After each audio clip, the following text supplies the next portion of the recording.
In this video, I want to share my story of owning a SCION FRS, an 86 platform car, for free and even turning a profit on it after buying it from a dealership. So a quick little bit of context about me if you're not familiar with who I am. Before we get started with this, I am a huge car enthusiast. I grew up loving cars, specifically sports cars, lightweight, good handling machines. I'd always wanted a Porsche. Growing up, that was like my dream car. One of my first cars was a 1.6 liter Miata, and then I got into Hondas. I got a couple S2000s, and I'd always been drawn to the 86. I'll even throw up an Instagram post that I made years and years and years ago where I was like, I love this car. And we even went and test drove it at a dealership before I could drive with my dad, just to like feel it, because it was so cool looking. And if you're an 86 fan, you know, like they have a draw to them.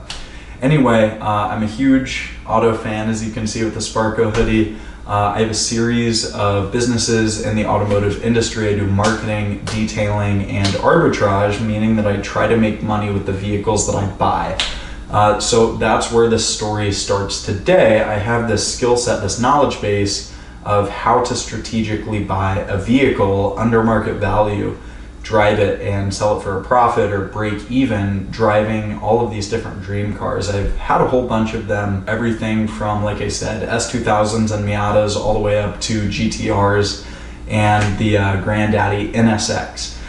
So I've had a bunch of cool cars in my life, but never before had I owned an FRS or a BRZ or something in the 86 platform. So I was on the hunt. I really wanted one. At the time, I was living in Colorado. So I was like, you know what? This would be an awesome canyon carver. This would be a super fun car to own, to drive, whatever. So I was on the hunt. I was on the lookout, coming off the back of owning a Jeep Wrangler, something that was slow, something that did not handle well. And I was like, you know what? It's time for a sports car again. So I got to looking. I saw the values of roughly where FRSs were at the time. They were in like the high teens for a super new, super low mileage example, mid-teens if it was really clean, medium mileage, and then low teens if it was reasonable, like still under 100K miles, clean title and all that jazz. And then there were some anomalies that were like 9, but it didn't really drop down too far below. And this is like 2 years ago at the time of recording. This is 2021. In March that I'm recording this, but prices are still there. It's crazy. Like they depreciated in a really weird way, non-traditional way anyway. And so I was on the hunt. I was like trying to get a gauge of where the market is for these vehicles. And then I got to hunting. I was like, okay, if it has this mileage, then I should be able to pay this much for it. If it's in this condition with this mileage, I should pay for this. And really the only criteria that I had was that it had to be manual. Every enthusiast wants a manual car, myself included. They resell better, and so the manual was the way to go. Bonus points if it was modified, because modified stuff's always cooler. And then bonus points if it was white, because my color scheme is white and gold, which if you saw the thumbnail of this video, and as you'll see later on, car ended up being white and gold. So I was on the hunt, looked around, private party sellers, dealerships, all this stuff, and I was coming up with stock cars, I was coming up with modified stuff, private owners. Then I found one at a dealership, and I was like, okay, this is sweet. It's white. It's a little bit rough. It's a little bit tacky. Not my favorite mods were done to it. There were some cool mods like wheels, coils, little wing. That's debatable if you like the wing or not. And then it had some tacky stuff like a sticker bomb on the front. What's it called? The interior plastic, like where the airbag cover would be. That was sticker bombed. I'll throw in a picture here so that you can see it. But there was like some tasteful modifications and then not so tasteful modifications in my opinion. But it was at a dealership with 100, and it was like high 20s in the 30s maybe. I don't remember exactly. I'm going based on memory. I think it was around there. I have a video like driving the car, so it should show the mileage on there if I'm wrong. But I think it was pretty high on the mileage, which is why it was low in terms of price. Now, the thing you have to understand about a dealership is, yes, they're out to make money, but dealerships, for the most part, unless it's like a Lux dealership or something that specializes in maybe classic JDM vehicles or something, breadwinners are cookie cutter cars. Cookie cutter cars are breadwinners for dealerships. Everyone wants a stock automatic Honda, Toyota, whatever. Yes, it's a Scion, technically a Toyota, but it's manual and it was modified. So it's not like everyone that's looking for this car wants a modified car. So it's cool, it's appealing, but that kind of person usually buys private party.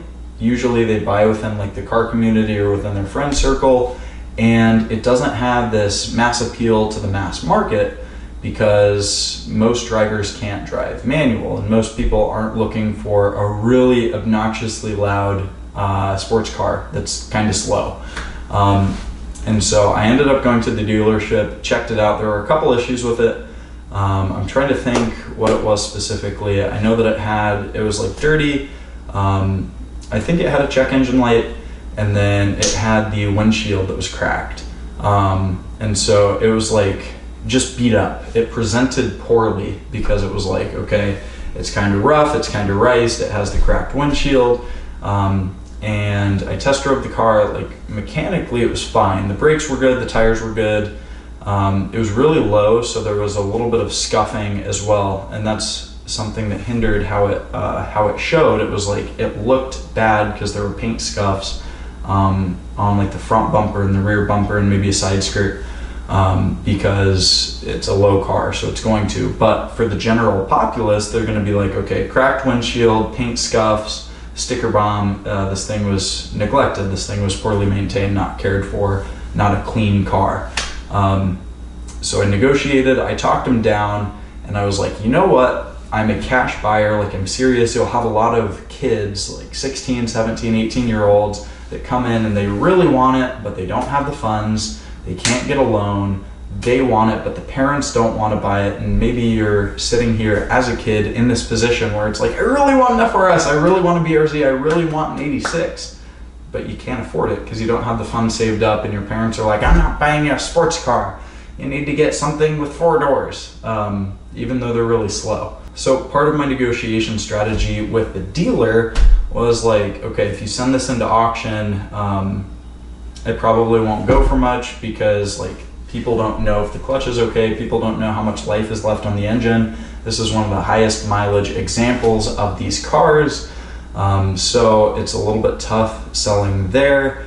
And then it's rough in general, like you're gonna have to put time into it, you're gonna have to put money into it, and once you do all of that stuff, get everything addressed, then you'll have to deal with a whole bunch of BS and a whole bunch of games from kids that don't have the funds or can't get bank loans. So I was like, you know what, I'm a cash buyer now, the offer's kind of low, but it's like, take the cash, be relieved of the car. You won't have to deal with fixing anything up or dealing with it. And so we ended up settling just around 7. I think it was like 7K, and then I gave him 72 because he had, like legally he had to replace the windshield, or he had a hookup with a windshield shop that he got it cheaper than Safe Light. So I was like, I'm gonna replace the windshield anyway. If the base price of the car is 7, and then I give you a little bit extra, and we can run it that way and do 72. I don't know what he bought it for. I'm sure if you look up like NADA values of these cars with this mileage, even with a clean title, which it was a clean title, it would be probably in the 5s or 6s just because it's a high mileage example. I don't know specifically at the time. I don't have access to like that back end stuff, but I ended up getting the car. And I was super happy with it because it had wheels already. I didn't have to go out and spend over $1,000 on a new set of wheels and tires. It already had coils. I didn't have to go out and spend money on that and spend hours wrenching on it or take it to a shop to have them do it. It already had an exhaust, so I didn't have to pay for the exhaust and do anything like that. So it was already pre-built with all the basic bolt-ons that I wanted. And if you're in the program, you know that this is like a certain configuration that I personally like and personally sells well when you do aero stuff without doing like big big engine builds, having that kind of trifecta completed is what I call it, is really valuable, and you don't have to spend any money doing so. You buy it pre-modded and you don't have to spend any money on mods. So it was a slick looking car. It was white. It had like slate gray or black wheels, and then carbon fiber on the back. And I'm a big white and gold fan. My GTR, I did white and gold, and that was actually after, but like I'm a huge white and gold car fan. I just love that color scheme. And so I was like, you know what, I'm gonna paint these wheels at home, and then it's gonna have the white and gold look that I'm always going for. And so I spent like 10 bucks on spray paint, sanded it, primed it, painted it, cleared it. Turned out really well. And I had gold NK wheels. I had the arrow on the back, the carbon fiber wing, or the carbon fiber wing, I should say, and then coils and exhaust. So it was all these sweet mods, and I checked the brand. This is something that I go over in the marketing and the arbitrage program. I checked the brand of these parts when it came time to market it and sell it, and I said it has NK wheels. It has these different modifications. I don't remember the brand of the coil or if I could find a brand of the wing, but like I got the brand, I got the style of these parts so that I could say with certainty what these things were, how much it would cost new, versus the dealership was like, here it is, this is how it sits. So that was a huge part of me being able to sell it for more than I bought it for. So getting back to when I was owning the vehicle, when I was driving it, I got the windshield replaced. Like I said, I paid that extra little premium to get the hookup on the windshield. And then it was a really solid car. I took it through the canyons. I was living in Boulder at the time, or was it Fort Collins? Was I still with my family, or was it both? I think it was both. I think I had the car for this whole interim. Anyway, I lived, if you're familiar with where Colorado is, in the layout of the state of Colorado, it's kind of flat and kind of plains to the east. And then as you move west from Fort Collins and from Boulder, it's into the mountains. And so there are really cool mountain drives that you can go on really easily if you live in kind of those bordering areas. It's not too far even from Denver, but once you get to Boulder and Fort Collins, it's like just a straight shot west and you're up into the mountains already. And so I got to drive in the mountains. It was an amazing canyon carver. It didn't have that much speed. It's a low horsepower thing up at altitude, which kills horsepower as well, especially if you don't have any forced air induction. It's not a fast car, but it carries speed really, really well because it's lightweight and the geometry is really good. And then you put on aftermarket wheels that lower the unsprung weight, put on coils that help it handle better, and it was a machine. It was awesome. And I have some like old Snapchats or Instagram videos that I'll throw in right now of blasting through the canyons, and it was making a racket. It was so loud. It was echoing off the side of the mountain. I'll throw those in right now.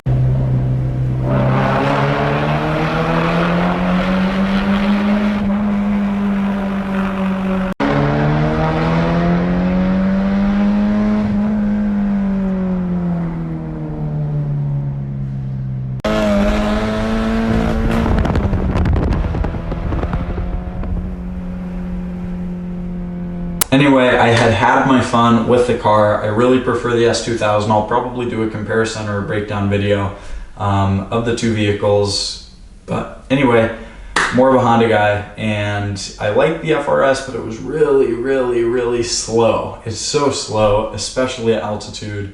And it was fun while I had it. I loved that I got to experience it, and I love that I got to experience it profitably.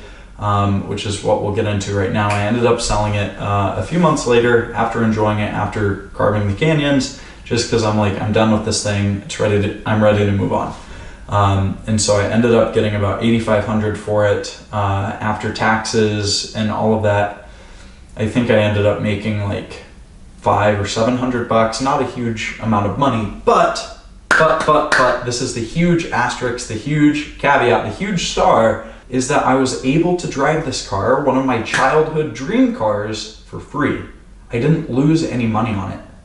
Keep that in mind. I didn't make a ton. It wasn't like this I made 10 grand driving my FRS. No, that's a huge rarity that happens. But in terms of money that I saved that I would have otherwise lost, I did save a very substantial amount. Think about buying a stock car at retail value, at market value, putting the money into wheels, putting the money into tires, putting the money into the exhaust, putting the money into coils. The list goes on and on with all of these different mods. And then you can't sell it for what you bought it for if you buy these parts new. So you're taking a huge loss on the car driving this modified vehicle.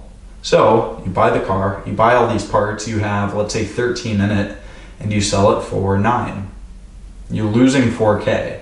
Versus me, I bought it under market value. I was able to buy it already with these parts and then sell it for market value with strategic marketing like I talked about earlier. I named off all the different parts. If you want to know how to market like a pro, there's a program linked down below. That's what I do. I teach others how to do this. Anyway, I made a small amount of money, an incremental, kind of not a huge, like, it's not a breadwinner, it's not going to pay the mortgage or the rent, it's not an insane amount. But the money that I saved would. Keep that in mind. For, let's say, 4 months of driving it, if I would have otherwise lost 4 grand, that's $1,000 a month that I would have lost, that I would have had to pay out had I driven this car, had I modified it, had I bought not strategically. But because I used the strategies that I have, that I've learned over the years, I was able to completely cut out any losses and even make a little bit of money on the car. Now, this is not to flex, it's not to brag and say, oh, this is the coolest thing, but it is to say that this is possible. You can drive the vehicles that you grew up dreaming of driving, of owning, for free, strategically, profitably. And once you have this information, this knowledge base, then you can transfer this to different vehicles. Like I said, I had the GTR, I had the NSX, all of these were strategic buys that I've had because I know the strategy and because I've been able to save and build my net worth rather than shoveling it away with different vehicles, like losing money on each thing I drive. If I'm able to hold that or even make a little bit of money on that plus other income that I make, then I can keep rising up the ladder, and that's what's allowed me to drive basically all of my dream cars at this young of an age. So again, this is not to like impress you and flex and be like, oh yeah, I have all these cool cars, but to show you it's possible. It doesn't matter if you're starting with a Miata or an FRS or a GTR, like you can do this with all different leagues of vehicles, all different types of vehicles. It doesn't even have to be a sports car, but chances are if you're watching this part of the video, then you're probably into sports cars. So that's really it. Hopefully you're feeling inspired. Hopefully you liked the video. If you did, drop a like, drop a comment down below. I can talk about whatever with the 86 platform in future videos with my FRS, what I loved about it, what I hated about it, what I could compare it to, what it's similar to, what it differs from, and in what ways. I can do more breakdowns of how to strategically buy stuff, more car stories just like this. Let me know what you want to see down below. And of course, speaking of down below, there is a link to the programs that I have that teach automotive enthusiasts just like you how to turn your passion for vehicles into profitable businesses. I give you these strategies. I break down everything in terms of this vehicle purchase and all of my other vehicle purchases, all of the strategy, all of the information of how to buy a vehicle just like this where you're driving for free or profitably. And then I break down my detailing business, I break down my marketing business, I give you the blueprint for that. If you're interested in any of those programs, they're linked down below. I'll even throw in a little discount code if you're interested because you've made it all the way to this point. So a little reward for you there. Subscribe to the channel if you want to stay up to date on future videos. And with that in mind, I will see you on the next one. Peace.